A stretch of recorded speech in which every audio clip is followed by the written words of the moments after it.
अंदर अज्ञानता थी वो भगवान रूपी दीपक के जलने से समाप्त हो गई। इस तरीके से आप इसकी व्याख्या लिखेंगे।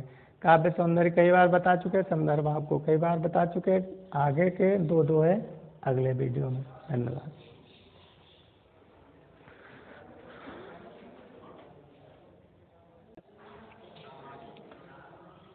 नमस्कार छात्रों, नवम के सभी छात्रों का आज साकी नामक पाठ जो चल रहा था उसी के अगले दोहे को लेकर फिर से आए हैं। चैप्टर 4 में है, मतलब कहने का मतलब है पार्ट नंबर 4।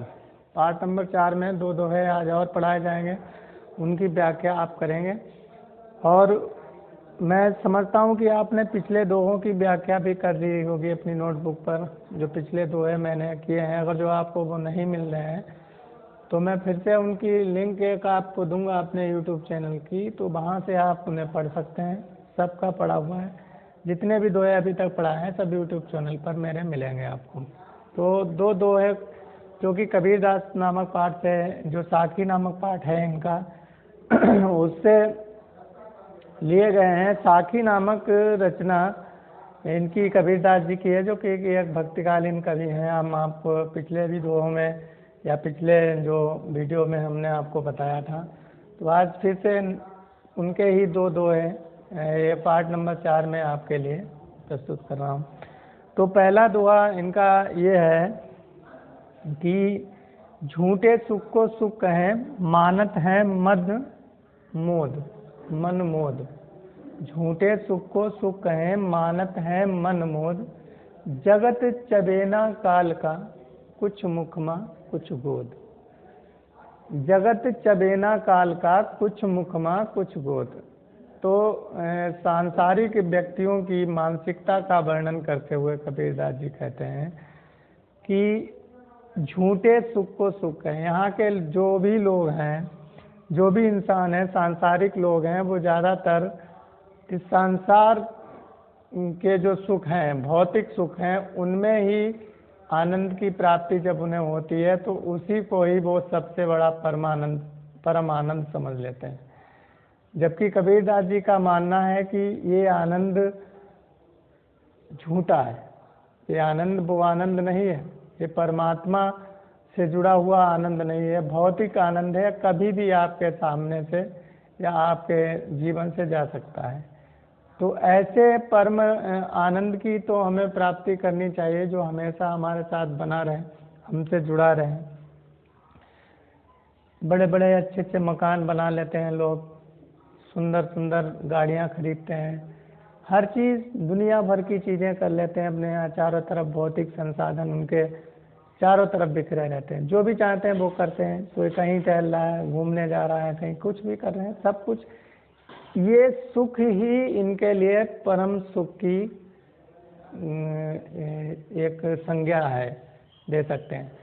तो उन्हीं सांसारिक लोगों से कहते हैं कि ये सारे सुख जो हैं वो झूठे हैं, इनका कोई अस्तित्व नहीं है, ये कभी भी तुम्हारे हाथ से जा सकते हैं।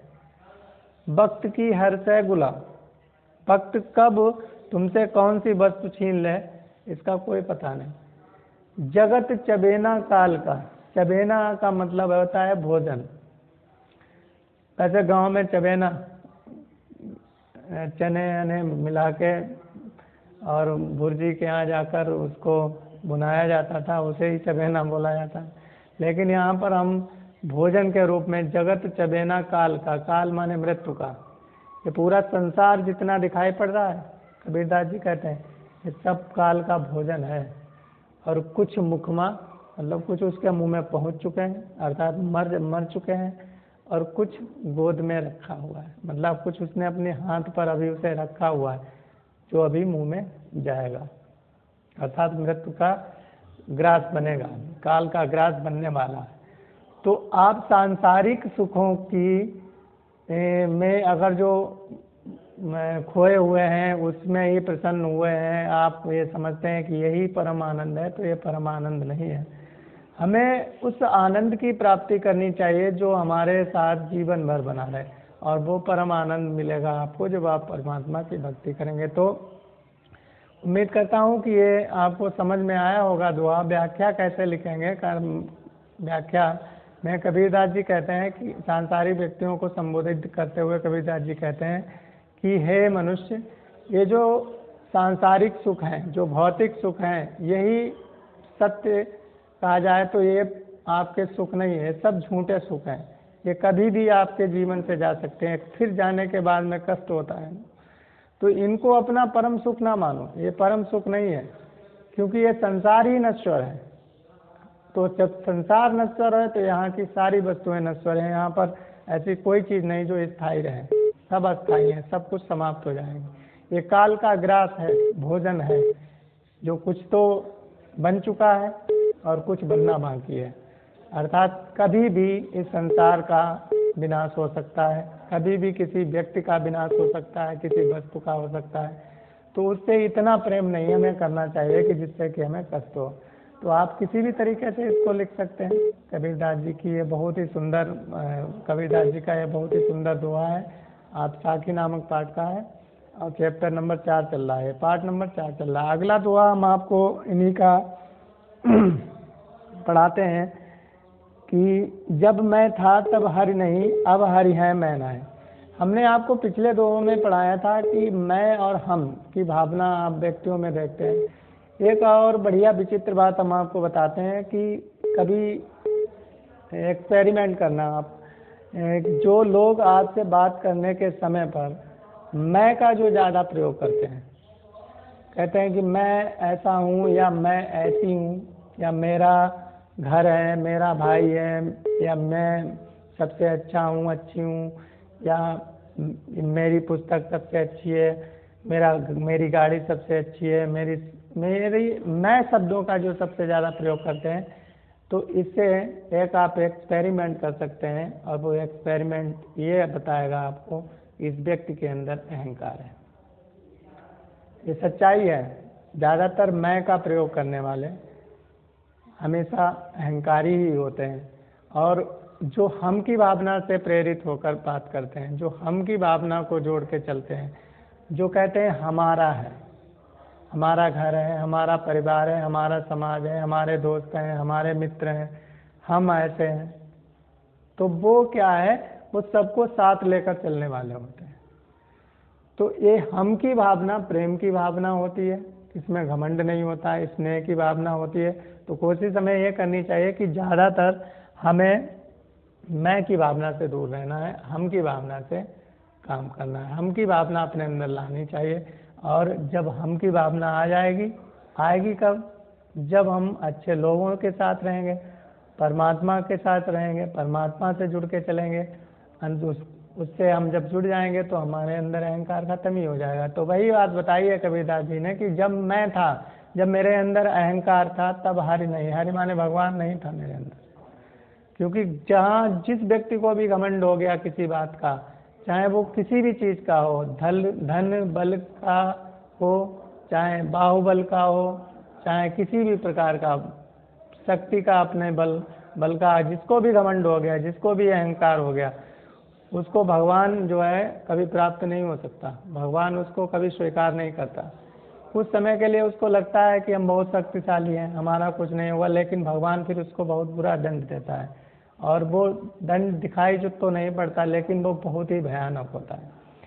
तो कहने का मतलब ये तो एक सामाजिक बातें हो गई। आपको व्याख्या में क्या करना है कि जब मैं था तब हरि नहीं, अब हरि है मैं नहीं। कहते हैं कि जब तक मेरे अंदर मैं की भावना थी, अर्थात मेरे अंदर अहंकार था, तब तक मुझे भगवान की प्राप्ति नहीं हुई, हरि की प्राप्ति नहीं हुई, ईश्वर की प्राप्ति नहीं हुई।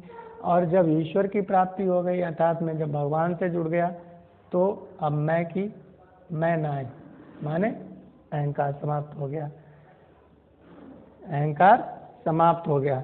और कहते हैं कि सब अंधियारा मिट गया, मतलब सब अंधियारा मिट गया जब दीपक देखा माय। का मतलब है कि जितना भी अज्ञानता रूपी हमारे मन में, हमारे हृदय में जितना भी अज्ञानता रूपी भरा हुआ था, कहें कि अज्ञान जितना भी भरा हुआ था हमारे हृदय में, मन में, वो सब मिट गया, समाप्त हो गया जब भगवान रूपी दीपक जला। अर्थात भगवान रूपी या ज्ञान रूपी दीपक जब हमारे अंदर जला, हमें जब ये समझ आई कि ईश्वर ही सर्वश्रेष्ठ है, ईश्वर ही सब कुछ है, तो ईश्वर से जुड़ा जाए तो हमारे अंदर अहंकार खत्म हो जाएगा। तो ये जब ज्ञान रूपी दीपक हमारे अंदर जागृत हुआ तो जो अंधकार था अर्थात जो अज्ञान था वो अंधकार रूपी अज्ञान हमारा सारा का सारा समाप्त हो गया। तो कहने का मतलब पूरी व्याख्या फिर से हम आपको बता दें, पूरी व्याख्या में कहते हैं कबीरदास जी की, जब मैं था तब हरि नहीं, अब हरि है मैं नाय, सब अंधियारा मिट गया जब दीपक देखा माय। अर्थात जब मेरे अंदर अहंकार था, घमंड था, तब तक मुझे भगवान की प्राप्ति नहीं हुई, और जब भगवान की प्राप्ति हो गई तो फिर अहंकार सारा समाप्त हो गया। जितना भी अज्ञान था मेरे अंदर, जितना भी मैं घमंडी था, जितना भी मेरे अंदर अहंकार था, मेरे अंदर अज्ञानता थी, वो भगवान रूपी दीपक के जलने से समाप्त हो गई। इस तरीके से आप इसकी व्याख्या लिखेंगे। काव्य सौंदर्य कई बार बता चुके, संदर्भ आपको कई बार बता चुके, आगे के दो है अगले वीडियो में। धन्यवाद।